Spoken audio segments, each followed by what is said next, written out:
Joss Randall. Salut les groupies, c'est votre cow-boy Joss Randall qui vous présente sa 289e chronique après ASS LOSC qui s'appelle cette semaine « Quand les miches se desserrent un peu ». Je la commence par une citation de Susan Taylor. « Les semences de la foi sont toujours en nous. Parfois, il faut une crise pour les nourrir et encourager leur croissance. »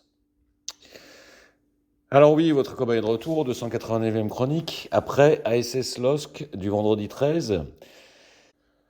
Et après ce début de saison complètement raté de l'ASS, je vous mentirais, et Dieu sait que ce n'est pas le style de la maison, si je vous disais que j'étais optimiste en me rendant au Chaudron en ce froid vendredi.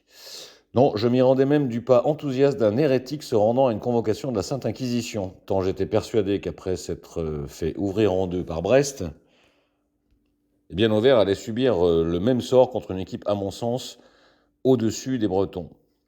Du coup, en sortant avec une victoire et 3 points dans la musette, sans qu'il y ait pour autant de quoi flanquer le tricotin à un congrès de nuque, je peux dire que j'ai quand même été rassuré par ce que j'ai vu.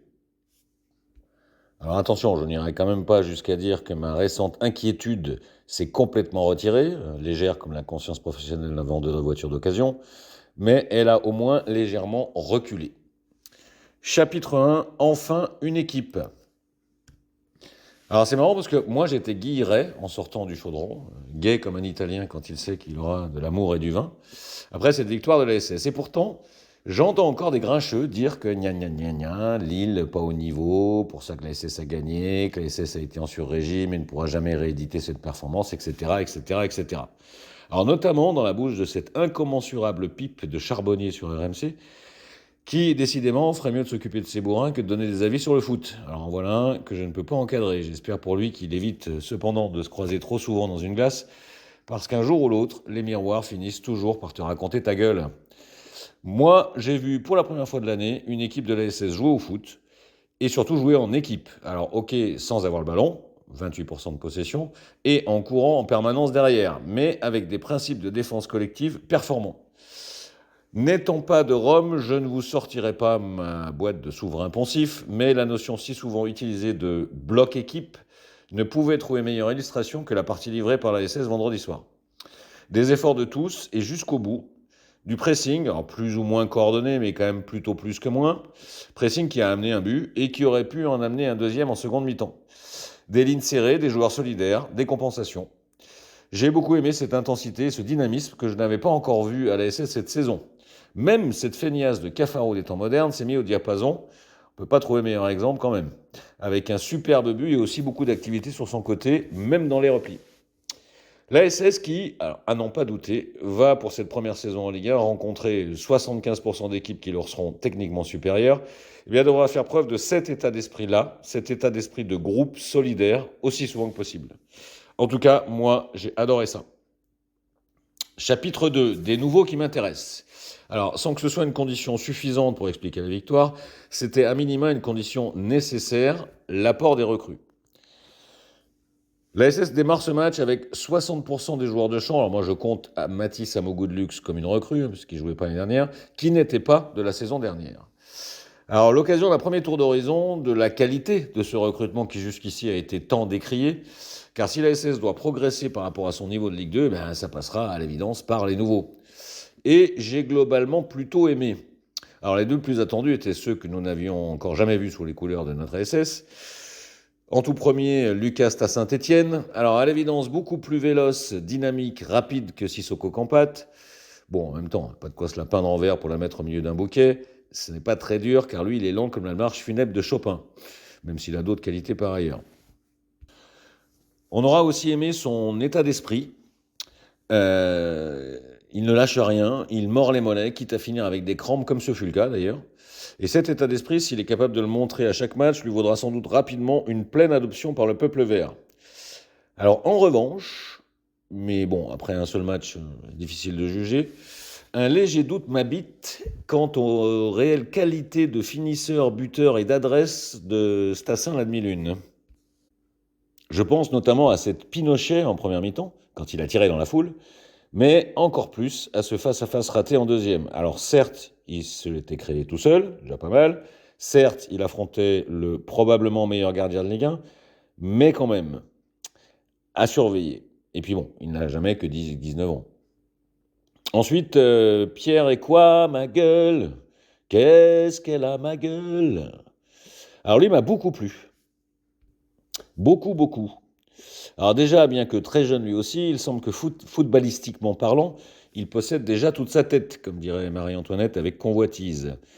Alors quand on passe en 15 jours de Mortal Kombat, utile comme un slip dans un film porno, à Pierre Equalizer, il faut penser à prendre sa petite laine pour éviter le coup de froid. Je l'ai trouvé très calme, très propre techniquement. Je ne crois pas qu'il ait perdu un seul ballon dans la défense, de mémoire. À revoir, mais ça pourrait sentir quand même la bonne pioche. Et pour les autres qu'on avait déjà vus précédemment, alors je commence avec Pierre Cornemus-Allaire, une première mi-temps ratée, une deuxième réussie. Donc à revoir, car on ne sait pas trop. Mais comme il fait partie des rares recrues expérimentées, j'attends quand même plus et mieux de ce garçon, et notamment sur la durée d'un match.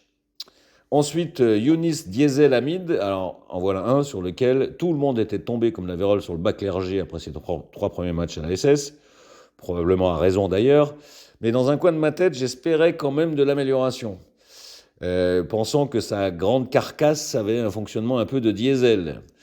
Eh bien, le match de vendredi va un peu dans ce sens, c'était beaucoup mieux dans tout, dans le placement, dans les interventions, dans la relance aussi. Après, il fut bien aidé en cela par le match très faible du 9 de Lille, qui décidément monte une bien mauvaise bayonnaise. À revoir. Enfin, Zourico, David Échevelu. Alors là encore, on commençait tous à se demander si cet onéreux transfert n'avait pas le goût amer d'une sombre arnaque. Eh bien, son match de vendredi redonne espoir, car son activité pendant tout le match, son pressing, sa qualité technique et de percussion, comme sur le premier but, font de sa partie une première vraie référence sous le maillot vert de la SS. Et pourtant, beaucoup étaient définitivement pessimistes à son sujet. J'en ai entendu des on s'est fait enfler, etc. Comme quoi, et même si c'est toujours possible que ce soit le cas in fine, il ne faut jurer de rien, comme disait de Musset, l'homme qui t'envoie le bonjour d'Alfred. Astuce exclusivement réservée aux lettrés, c'est-à-dire que mon Houls peut se l'arrondir au ciseau à froid. Donc des recrues qui commencent à apporter leur pierre à l'édifice pour l'instant bien fragile de notre ASS. Alors attention quand même à la gestion court-moyen terme de Matisse Amogoudlux. Le garçon est généreux, parfois trop, et le risque qu'il s'autogrille n'est pas neutre. Chapitre 3, mais tout n'est évidemment pas réglé. Alors bien sûr, je viens de dresser un portrait très positif de ce match. D'aucuns diront même que je m'emballe, probablement, que je me remouille la compresse.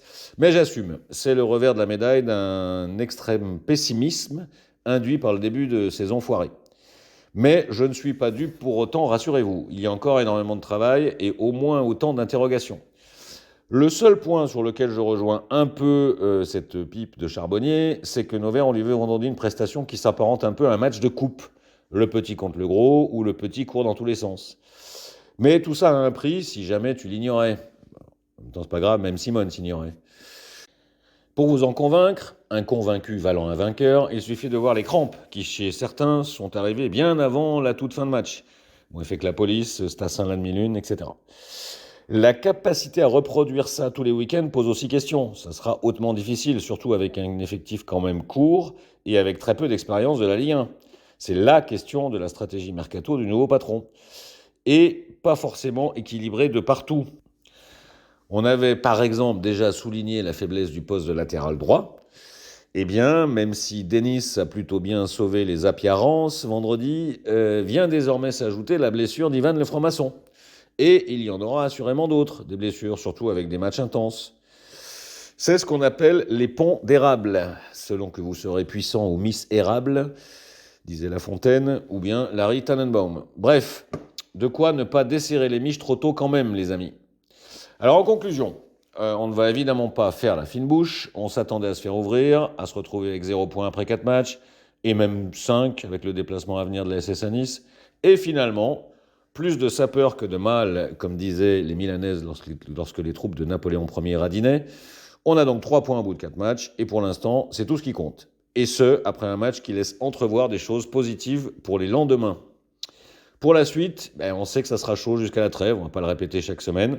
La marge est hyper fine, et ça va être du combat chaque week-end.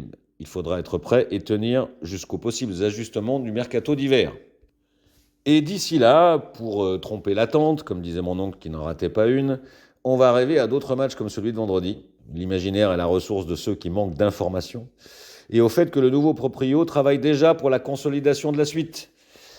Allez, en fermant les yeux, je vois mon Ivan de Gazi discothèque se répétant à l'envi: j'ai plus d'une corde à mon arc, comme disait le bourreau qui avait pendu ce roi à la con dont le nom m'échappe. À bientôt les groupies.